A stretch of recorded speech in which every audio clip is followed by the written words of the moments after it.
सबको राम राम जी, जय सिया राम, जय श्री कृष्ण, राधे राधे। हमने पीछे शिवलिंग के 5वें ज्योतिर्लिंग केदारेश्वर की प्रसंग पिछली बार किया था। तो हमने यही था कि केदारेश्वर का जो प्रसंग हमने पीछे किया, उसके अलावा एक प्रसंग और भी है केदारनाथ के बारे में, पांडवों को लेके जो वो प्रसंग है। आज हम पांडवों का क्या केदारेश्वर से क्यों केदारेश्वर में उनका प्रसंग क्या आता है, आज उसका वर्णन करेंगे। 5वां ज्योतिर्लिंग केदारेश्वर। तो सर अगर पूरा वीडियो देखिएगा, अच्छा लगे लाइक कीजिए, कमेंट कीजिए, शेयर कीजिए और सबसे भी शेयर करवाइए। बहुत बहुत धन्यवाद, आभार चैनल को प्यार देने के लिए। अब हम करेंगे कि केदारेश्वर ज्योतिर्लिंग पांडवों से किस तरह प्रसंग में आता है। तो पहले 12 ज्योतिर्लिंग का उच्चारण जैसे शिवलिंग में बताया, शिव पुराण में बताया गया। सौराष्ट्र में श्री सोमनाथ, श्री शैल में श्री मल्लिकार्जुन, उज्जैन में श्री महाकाल, मंदाता में श्री ओंकेश्वर, पल्ली में श्री वैद्यनाथ, डाकिनी में श्री भीम शंकर, सेतु बंधु में श्री रामेश्वरम, दारुका वन में श्री नागेश्वर, काशी में श्री विश्वनाथ, गौतमी में श्री त्र्यंबकेश्वर, हिमालय में श्री केदारनाथ, शिवालय में श्री उमेश्वर। अब हम प्रसंग बताते हैं। कहते हैं जब महाभारत का युद्ध खत्म हो जाता है तो राजा युधिष्ठिर राज्य करते हैं। जब वो काफी देर तक राज्य करते हैं, एक बार कृष्ण जी से साथ पूरा महाभारत का प्रसंग चलता है कि क्या हुआ, कैसे हुआ।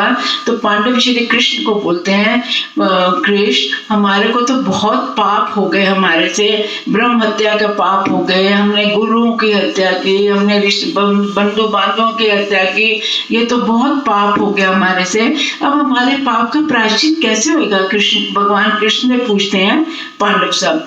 तो कृष्ण कहते हैं हाँ, पाप तो हो ही गया, ब्रह्म हत्या का भी हो गया, गुरु बंधुओं का भी हत्या का हो गया, पर इसके लिए आपको शिव की शरण में जाना चाहिए।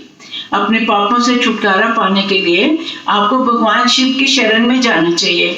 तो कहते हैं कि अच्छा, इतना कह के कृष्ण तो चले जाते हैं।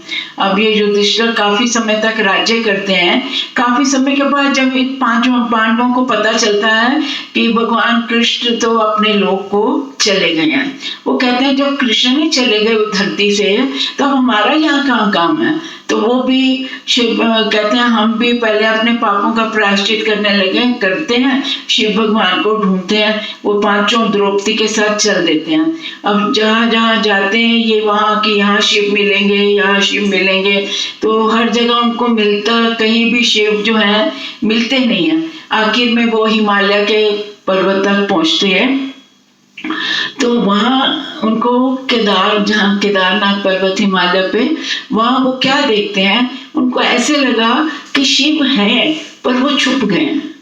तो राजा युधिष्ठिर क्या कहते हैं, प्रभु हमको पता है आप यहाँ विद्यमान हो, लेकिन आप छुप गए हो।